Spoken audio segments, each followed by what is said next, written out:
fan here put away, gun's all cleaned up, everything's in white now, white base on everything.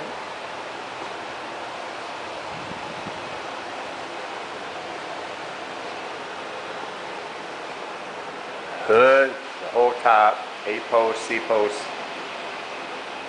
fender skirts, white base on them too.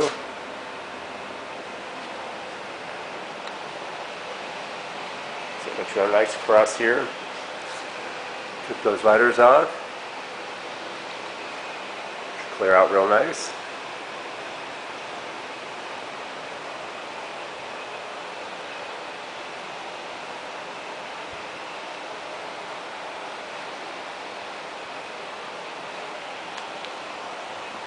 And on the back of the trunk lid here.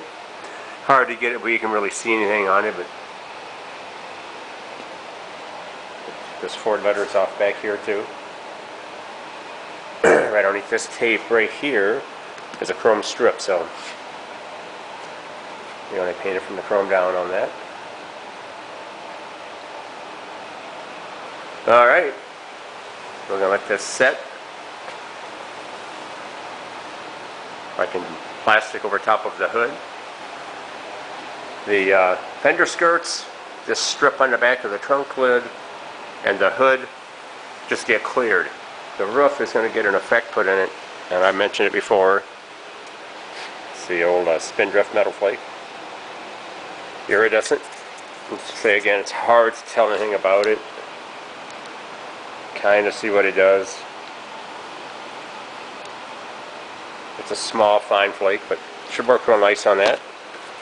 So, we'll bring you back when we get ready to start putting on some Metalflake.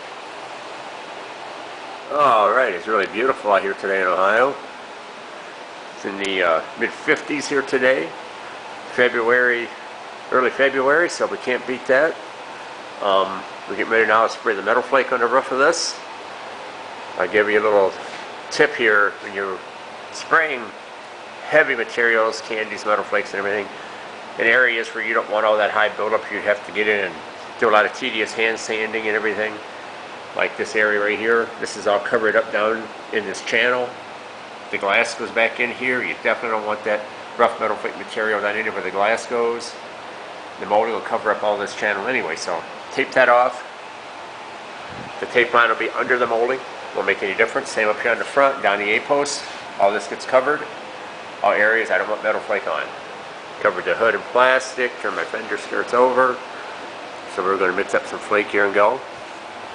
I'm probably not going to cover the mixing and everything. It's just going to be, I use standard clear. I don't use an intermediate clear. And my Metalflake in a quart. As you can see, there's a little cup in here.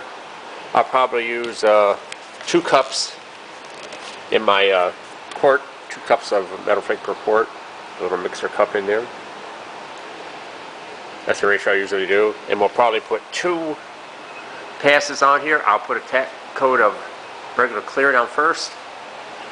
And then I'll come back and put 2 coats of flake on it. We'll let that tack. We'll uncover everything else in here. And then we'll start putting our coats of clear on everything. So we'll bring you back to make more progress. Alright, that didn't take very long. This is the gun I used. It's a 2.5 tip. Probably upside down on there, of course, but I'm probably not going to focus anyway. But anyway, it's a 2.5 tip. See, very, very large orifice. Not a problem handling the flake. If this was a real heavy, coarse flake, I would have advised against using the top cup gun. Since it was a small flake, a light flake, I'm able to swirl the cup around enough to keep it mixed up, keep it suspended in the clear. Because the flake's heavy, it always wants to sink to the bottom. If you spray heavy flake, you should always use a siphon cup gun. This is my opinion on it. Throw a couple marbles or ball bearings in the bottom of it. Something big enough it's not going to suck up on your pickup on the gun. That way when you shake the cup around, you can keep the Metalflake mixed and suspended in the clear. You know what, I wanted a subtle effect on this car. I don't know if this is going to pick it up or not. Kind of see what we've got there. See it in there, kind of get an idea of the coverage. When you look across there, it looks like you threw up a handful of sand. Now comes the tedious process of burying it in the clear.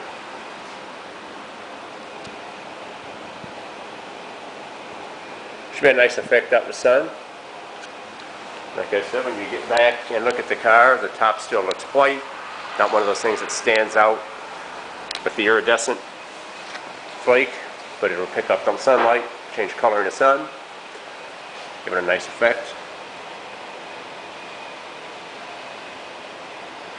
Okay, so I'm going to put probably 2 coats, maybe 3 coats of clear on this roof before I start anywhere else on the car. I don't want to overspray everything else, and the other parts aren't going to need that much, so I'll start here.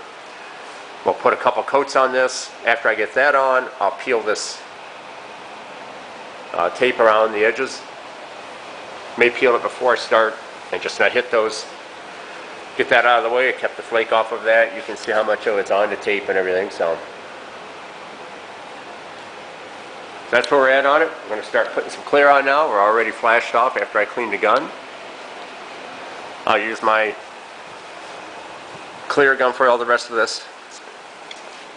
All it is a finish line. Does a pretty nice job. So that's what we'll be applying the clear with. So we'll bring you back when we get the clear dumped on this.